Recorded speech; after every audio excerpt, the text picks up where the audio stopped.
and welcome back to Cuckoo for Books. My name is Salva and today I have a book review for you guys, and it is on the final book of the Lunar Chronicles, Winter by Marissa Meyer. Lots of thoughts, very long book. Let's get into this right away. I don't even know where to start, but we'll try to figure out a way. Let's go. First off, let's start with the pacing. It's slow but understandable. It is an 800-page book, which is around the length of a Harry Potter novel. Marissa Meyer kept splitting up the characters, and I understand that to have different parts of the action seen in the book, you would have to split up the characters. They kept getting split up by accident. A lot of the times they got split up, it wasn't a conscious decision on the character's part.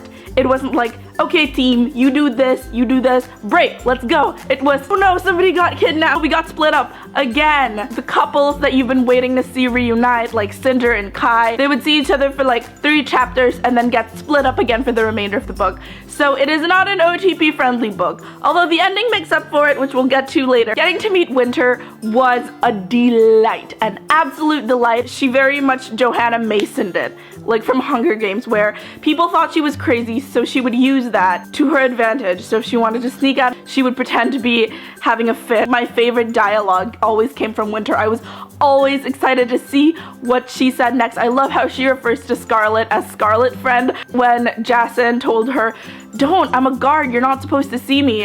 And then so she just sits next to him and is like, oh, I'm sorry, I didn't see you there. I really particularly love all the scenes with Scarlet and Winter. I thought their chemistry was great. I will talk more about that in the spoiler section because I don't want to give anything away. There is one thing that I can say without spoiling, but it is a spoiler for the novella first. So I guess if you haven't read that, you can cover your ears right now. I had a major epiphany towards the end of the book about why Levana hated Winter so much, and it wasn't just because she had the love of her dad, Everett, Levana's one great love. It was because in the end, Winter has always had the love of her guard. Levana never had that from Everett, her guard, who is also Winter's dad. You have the love story that I had to force. Plus the people love you, plus you had your dad's love. No wonder she hates Winter. And now for the spoilery section of the book, you guys know what to do. This is the last book of a series. Of course, there are going to be so many spoilers.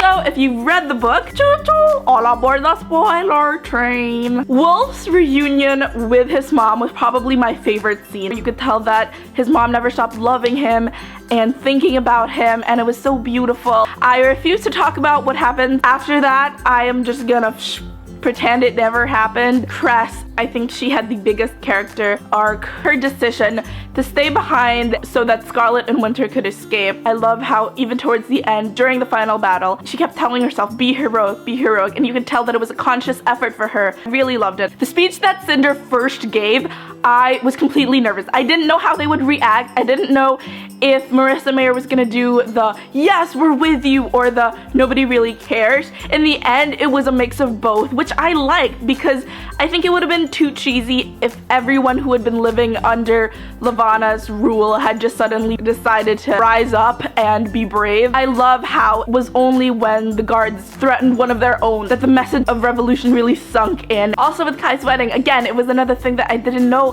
how it was gonna happen. Was he gonna say I don't at the last minute? I was really surprised when they went through with it. Cinder's first confrontation with Levana after the wedding, she was surrounded by thaumaturgists and guards, and she was in the middle of Levana's lair. How the heck was Cinder gonna get out? She's just gonna get captured and executed, and she's probably gonna be a martyr. I don't know. I love how everyone, including myself, forgot at the wedding and Cinder's confrontation with Levana was broadcast. It was like with all the things going on, and then the thaumaturge goes up and says, yeah, everyone saw that.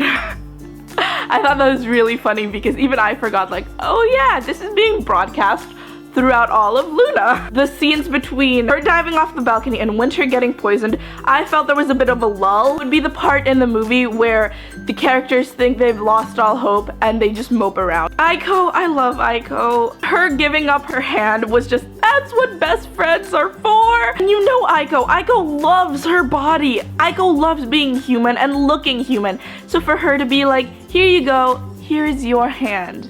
Do you know what Aiko is? She is a right-hand man. I'm gonna need my right hand, man. It was a little Hamilton reference. you know, Scarlet and Wolf were back together, they were gonna kick ass, and then Wolf gets kidnapped, and I was like, Marissa Meyer, why are you doing this to my OTP? Like, first Scarlet gets kidnapped and goes missing from the group, and then Wolf gets kidnapped, and I kid you not, disappears for possibly 200 pages. That could be an exaggeration. When we next see him, he is being brainwashed, and he has mutated fully into a wolf soldier, and you're like, why? Why can't Scarlet and Wolf get happiness? I was saying earlier about how I really love the friendship and the dynamic between Scarlet and Winter. Being able to manipulate someone or use your glamour, it's such an intimate act. It had always been Scarlet who said, use your power, Winter, use your power. So I thought it was just appropriate that the first time Winter did use her power, it would be on Scarlet. The big scene between Thorn and Cress, which was beautiful. I'm not gonna go into detail because that's kind of skeevy. It wasn't, we'll have a moment in the middle of the war and then somebody interrupts and the moment's cut too short. It was just the right amount of moment. It wasn't like, we in a war, man, stop making out. They were hiding and they did have time, so technically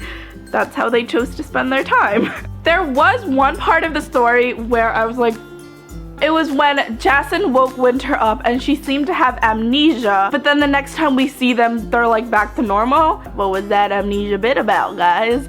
Now let's talk about the ending of each couple slash character. I love how they each reflected what each couple was like. Scarlet and Wolf, they've got very strong personalities. They're very confident, they're very outgoing, for lack of a better term, wild. I think it was appropriate that the last time we saw them, they were making out. With Cress and Thorn, the last time we see them is them just sort of confessing their love to each other for the first time, and still kind of awkward with each other as they should be because they kind of barely know each other. Cress is this very tender person and Thorn's not that good with expressing his feelings. So again, it mirrored who they were. Jason and Winter was a couple we only got to know now, so it was very appropriate that they were starting over at the end. Aiko got her dresses, very appropriate, and Cinder and Kai talked about duty and responsibility, which is very much them. It's inevitable. Cinder and Kai are gonna get together. She's gonna be queen and he's gonna be emperor down there.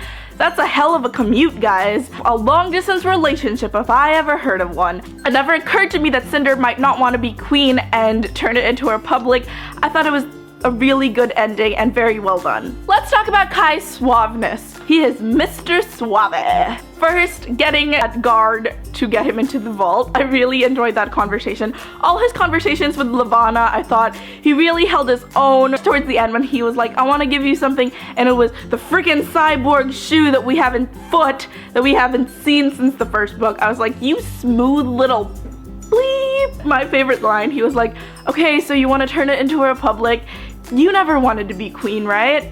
Do you want to be an empress? I was like, oh my god. Guy's got moves. Guy has got moves. And that is it for my winter review. I hope you guys liked it. Leave a comment down below. What were your thoughts? Let's discuss. Don't forget to subscribe. You can follow me on Twitter and Instagram, both at Cuckoo for Books. And I will see you guys next time. Bye guys.